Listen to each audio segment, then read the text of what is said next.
त्यामुळे भूत नावाचा प्रकार आमच्या गावात विवाद येऊ शकत नाही. काय म्हणता मंडळी? हे भूत बीत काही महाराष्ट्रात चालणार नाही.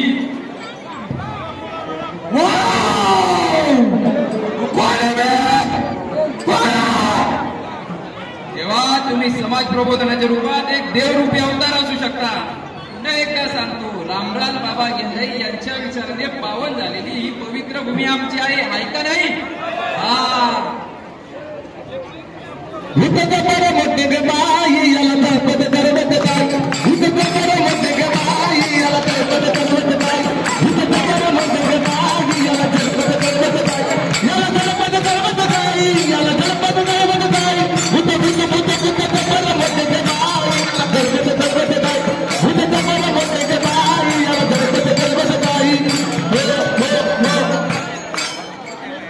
काय समजलं तुला? भूत जबरदस्त मोठे का बाई याला झरपत करू देतं काय? काय म्हणणं तुझं? काय समजलं?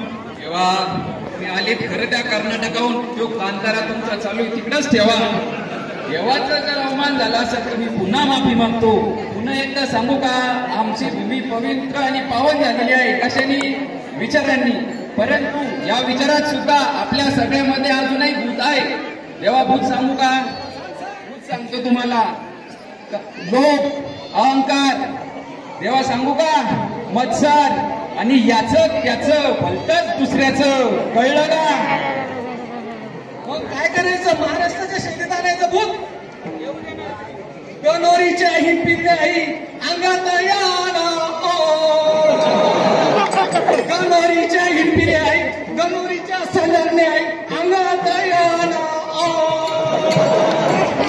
या महाराष्ट्राच्या शैलीमध्ये चालणारं हे भूत आहे तुमच्या सगळ्यांच्या अंगामध्ये. म्हणून पुढे भूत काय म्हणतात? सूप चाटूचे केले देव ऋषी, सूप चाटूचे केले देव ऋषी, त्याने धरिला या केसी. काय काढलं तुला याचं? तू समजलं का? तेव्हा नारायण मुनींनी जरी त्या काळात लोक व्यस्त लोभ केला असं, पण आमच्या गावाला लोभ आहे. लोभ कशाचा? लोभ आहे धार्मिक संस्कृतीचा. लोभ कशाचा? लोभ आहे शिक्षणाचा. लोभ कशाचा? लोभ आहे आईवडिलांनी केलेल्या कबाड कष्टाचं चीज करण्याचा.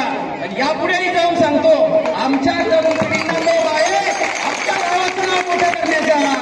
काय म्हणता देवा? फक्त चांगलाच आहे गणोरीचा. लय पक्का. म्हणजे या बघा आपल्या एवढं आपल्या गणोरी गावामध्ये सगळे लोक येतात. प्रतिष्ठान नाव गाव इथं जे आपल्या रामलाल बाबांनी उभं केलं, कोणालाच कोणामध्ये काही मत मत्सर नाही. त्यांचं म्हणणं आहे लोभ अहंकार घेऊन कोणीच येत नाही. आणि आपल्या हे जे भारुडाचा कार्यक्रम चाललेला आहे, आपल्या दिंडीचा सुख सोहळा चाललेला आहे, एकदम उत्साहानं चाललेला आहे. पुढं काय म्हणतं भूत माहिती आहे का? लिंबू नारळ कोंबडा उतारा, लिंबू नारळ कोंबडा उतारा, या भूताने धरिला तारा. आता येडी बरी म्हणते कोंबडा.